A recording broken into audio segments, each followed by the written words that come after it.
Her name was Ngozi, and in the village where she was born and raised, they said God had been in a particularly good mood the day he made her. She was not just beautiful in the way that turns heads, she was beautiful in the way that makes people forget what they were saying mid-sentence. Beautiful in the way that made market women lower their prices without meaning to. Beautiful in the way that made old men nod slowly and say, "Ah, that one.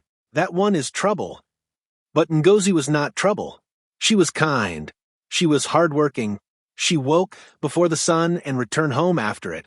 She laughed easily and cried quickly and loved fiercely the way women love when they have not yet been broken by the world. And the world had not yet broken Ngozi. Not yet. The man who married Ngozi was named Emeka, that he was not the richest man in the village. He was not the most powerful. But he was honest, genuinely, almost stubbornly honest, and he worked hard, and he looked at Ngozi like she was the answer to a question. They had 2 children in the first 3 years of marriage. First a boy, Chukwemeka, who they called Emeka Jr. because he had his father's serious eyes and his father's habit of crossing his arms when he was thinking. Then a girl, Adana, who was all. The third pregnancy was different from the first 2. Nobody could say exactly how. It was more a feeling than a fact. The village midwife, Mama Chidinma, visited regularly and always said everything was fine. The baby was positioned well. The heartbeat was strong. There was no medical reason for the heaviness that had settled over the house like a second roof. But Ngozi felt it.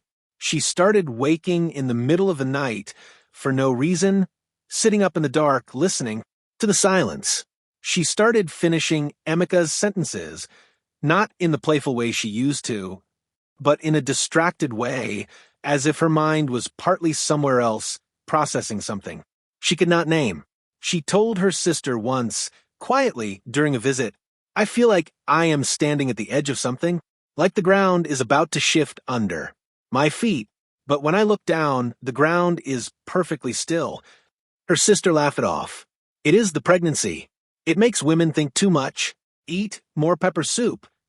Ngozi laughed too, but she did not stop feeling it. She went into labor on a Thursday night.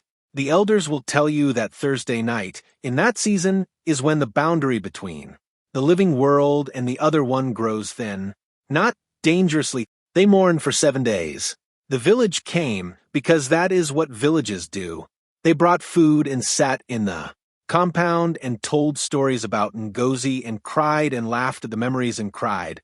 Again, the children did not fully understand. Little Adana kept asking when her mother was coming back. Emeka answered her the first 3 times and then stopped being able to. On the 3rd day, they buried her.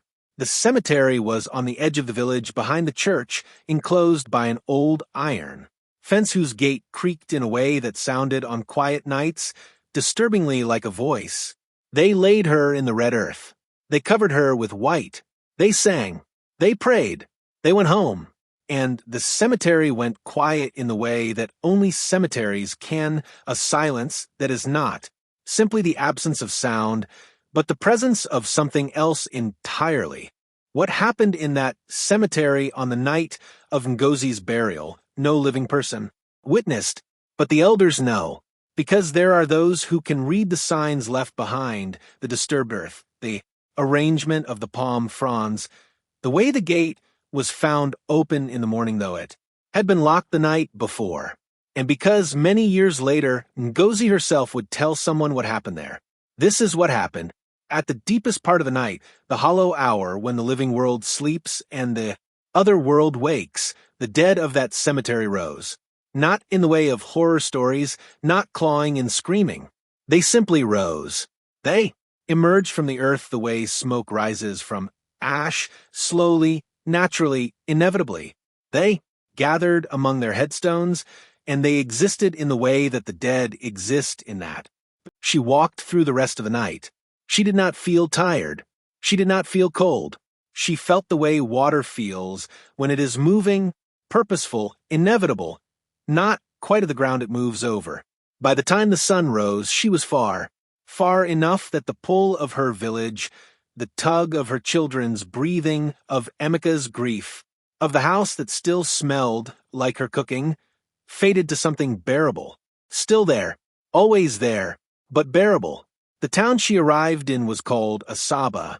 It was a trading town, loud and alive, and full of people who had come from elsewhere and were too busy building their new lives to ask too many questions about where you had come from or what you had left behind.